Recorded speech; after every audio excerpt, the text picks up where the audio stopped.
¿Qué tal? ¿Cómo les va? Bienvenidos a esta nueva temporada de Un Espacio Geográfico, la tercera.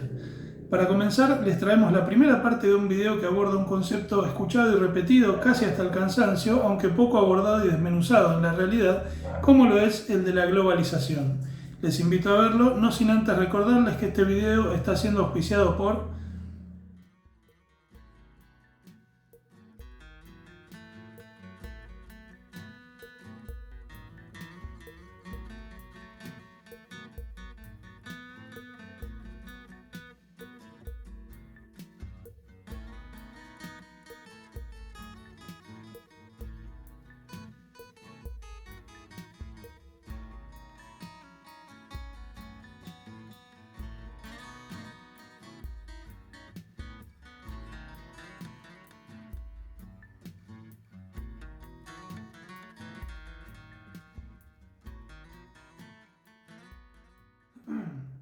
Ahora sí, comencemos. En este recorrido conceptual que venimos realizando desde hace ya 3 años, no podemos dejar de señalar como un hito importante el particular contexto que comenzó a configurarse en el último tercio del siglo XX y que se ha intensificado desde entonces hasta la actualidad.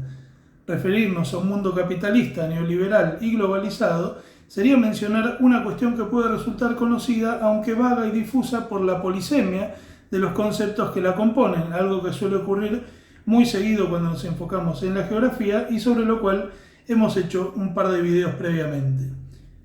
Pero, ¿a qué nos referimos puntualmente cuando hablamos de globalización? Una definición de manual nos diría que la globalización es un fenómeno basado en el aumento continuo de la interconexión mundial en el plano económico, político, social, cultural y tecnológico que ha dado forma al mundo en los últimos 50 años desde 3 vertientes diferentes pero complementarias. La primera de ellas, la revolución tecnológica; la segunda, caracterizada por una presunta disminución de las fronteras nacionales y geopolíticas; y finalmente, la tercera, que se ve representada en la cada vez mayor circulación transnacional de bienes, servicios y capitales. Por lo expuesto, siempre tiende a generalizarse que el proceso de globalización se originó a partir de la expansión del capitalismo neoliberal y a partir de la expansión de la tercera revolución industrial, es decir, y como recién mencionaba, en estas últimas 5 décadas. Pero si nosotros consideramos que por globalización entendemos como un proceso tendiente a la integración de los espacios geográficos del planeta y de sus sociedades a través de las mejoras en estos transportes, en las comunicaciones y en las tecnologías aplicadas para cualquier ámbito del desarrollo humano, ¿acaso esto no aplicaría para los fenómenos que se vienen desplegando hace ya por lo menos 5 siglos? Por eso es que muchos teóricos deciden hacer referencia a distintas oleadas globalizatorias a lo largo de la historia. En este análisis, por ejemplo, se podrían incluir etapas que involucran al periodo de auge del Imperio Romano o a la Grecia clásica como componentes de un proceso continuo, teniendo como un punto de quiebre el momento a partir del cual las primeras potencias europeas comenzaron con los viajes de descubrimiento y como refuerzo con la etapa que se abrió con la primera revolución industrial. Aclaramos entonces que, según esta interpretación, no habría una única globalización y tampoco podríamos localizarla solamente en los últimos 50 años, sino que, vuelvo a insistir, esta última etapa sería la más reciente de una serie de oleadas globalizatorias. Ahora bien, dada la preponderancia que Estados Unidos adquirió a partir de la Segunda Guerra Mundial y con mayor énfasis tras su culminación y con el comienzo de la Guerra Fría, la expansión de su American Way of Life, del estilo de vida americano, y el triunfo definitivo de su sistema tras la disolución de la Unión Soviética, estas últimas décadas suelen ser denominadas más bien como una americanización del mundo. ¿Sí? En este sentido también España y el Reino Unido podrían agenciarse un nombre propio en las distintas etapas de este desarrollo de la globalización, del desarrollo de las relaciones comerciales de los últimos 5 siglos. Pero lo que destaca en esta oleada globalizatoria o americanización es la emergencia de un modelo económico que vendría a trastocar el orden del Estado social, la llegada del neoliberalismo. Vale acá hacer una aclaración. Si bien el neoliberalismo se introduce entre comillas, considerando que los primeros países en importarlo lo hicieron a través de golpes de Estado y gobiernos militares sostenidos por los países centrales, ¿sí? El neoliberalismo se introduce bajo estas condiciones como modelo económico. Con los años este se va a ir perfeccionando y expandiendo hasta llegar a abarcar la esfera política, social y cultural en todas partes del globo. Y esto es tan así que me veo obligados a invitarlos a una primera reflexión. En este contexto actual de aparente debilitamiento de los estados, algo que se comenzó a discutir también con la llegada de la pandemia, por un lado, y con la intensificación del neoliberalismo por el otro, ¿hasta qué punto nosotros podemos seguir señalando a tal o a cual país como propulsor del neoliberalismo? ¿No entramos acaso en una etapa en donde ya este modelo ha adquirido una vida y un rumbo propio? Quizás la respuesta sea muy sencilla. Pero veamos por qué podemos llegar a pensar estas cuestiones. Primero que nada, atendamos a una de ellas, que es por qué es tan importante el neoliberalismo para la globalización.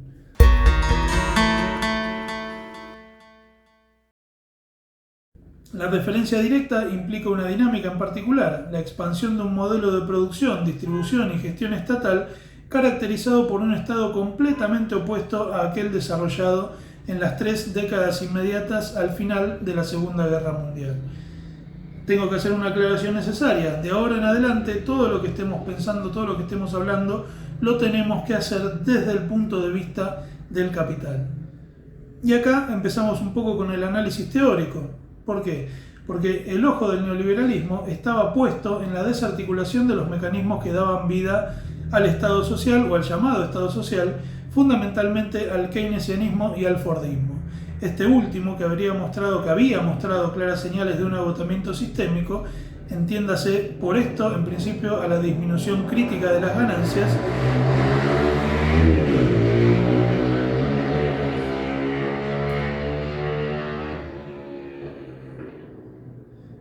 Este último, que había mostrado claras señales de un agotamiento sistémico, entiéndase por esto en principio a la disminución crítica de las ganancias, paulatinamente fue reemplazado por la producción just in time, que venía desarrollándose no muy lejos de allí por la empresa Toyota.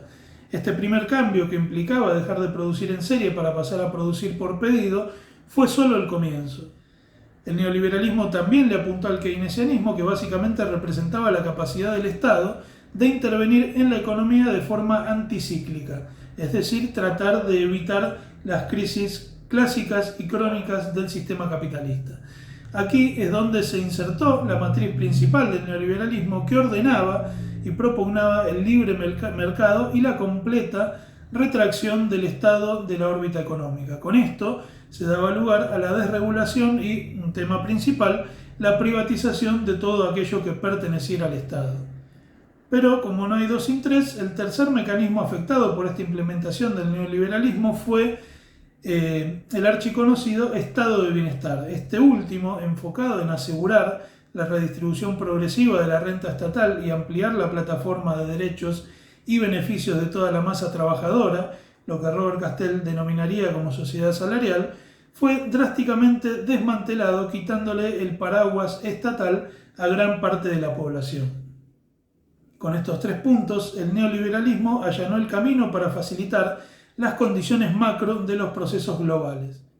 De allí en adelante, y con un mundo libre y en condiciones de competir sin las férreas regulaciones laborales que supuestamente atascaban al fordismo, las empresas comenzaron a deslocalizar su producción buscando menores costos y, en el tránsito, convirtiéndose en transnacionales. Eso permitió desintegrar una cadena productiva localizada, como por ejemplo la General Motors en Detroit, y redistribuirla en distintos países del mundo, obteniendo de esa forma el mismo producto por un costo mucho menor. Pero no solo de cadenas globales de valor se armó la globalización.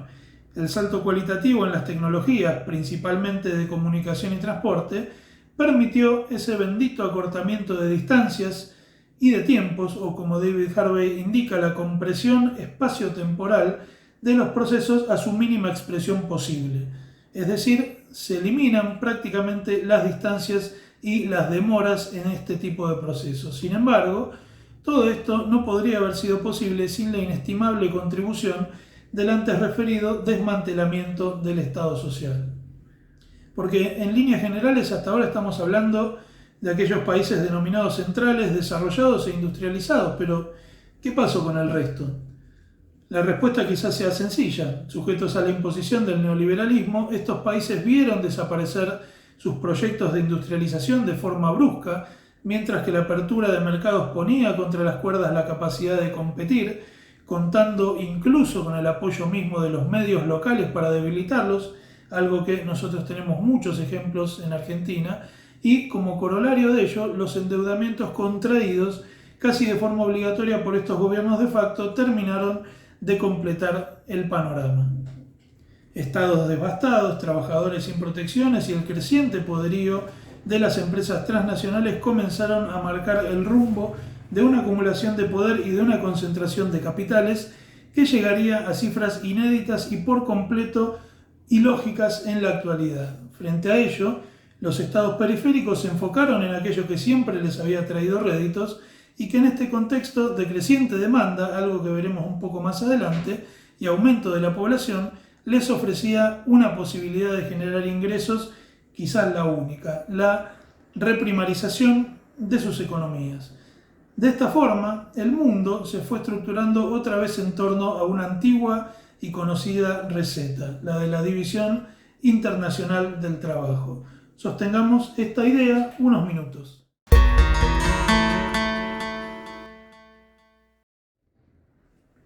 Aquí entonces surge un punto que es necesario trabajar también. ¿Qué cambios produjo todo este sistema en la estructura de dominación contemporánea? Prestemos atención a esta idea porque nos sirve para entender muchísimo cómo se va conformando el mundo en la actualidad. Esta idea que hace algunos minutos atrás les había pedido enfocarse, esto de la perspectiva del capital, de pensar todo desde la óptica del capital, tomémosla otra vez. Y teniendo en cuenta esta cuestión, será muy sencillo poder pensar en cómo nosotros identificamos la estructura de dominación. Pero, ¿qué representa esta conceptualización? Cuando se habla de estructura, nos estamos refiriendo a una serie de factores condicionantes y determinantes de ciertos aspectos de la vida social, tales como el político, económico o cultural, que son independientes de la voluntad de los actores sociales. Al hablar de dominación, y acá inevitablemente es necesario diferenciar dominación de la noción de poder como imposición, en el sentido weberiano del concepto, nos referimos a la acción de acatamiento voluntario por parte de los dominados. Por lo tanto, al hablar de una estructura de dominación, hacemos referencia al establecimiento de una serie de patrones y estándares que son aceptados, tomados como por dados, por la sociedad en su conjunto, de tal manera que ésta funciona, al menos en la teoría, sin grandes contratiempos. No obstante, esta estructura, al igual que las sociedades, va a ir mutando con el tiempo según el contexto en el cual nace y el contexto en el cual se consolida. Para poder comprenderla, es necesario que rescatemos tres variables, como para poder analizarla. La primera, la estratificación social, que la vamos a sacar desde el aspecto económico, el modo de ejercicio del poder público, que lo vamos a tomar de la política, y finalmente el tipo de legitimación, que lo vamos a extraer desde la cultura. Nosotros vamos a ver el siguiente cuadro, en donde organizamos estas tres variables: estratificación social, ejercicio del poder público, legitimación y finalmente el año, ¿sí? Como para contextualizar en cuando esto surge. Nosotros vamos a tener entonces tres grandes divisiones a lo largo de nuestra historia reciente.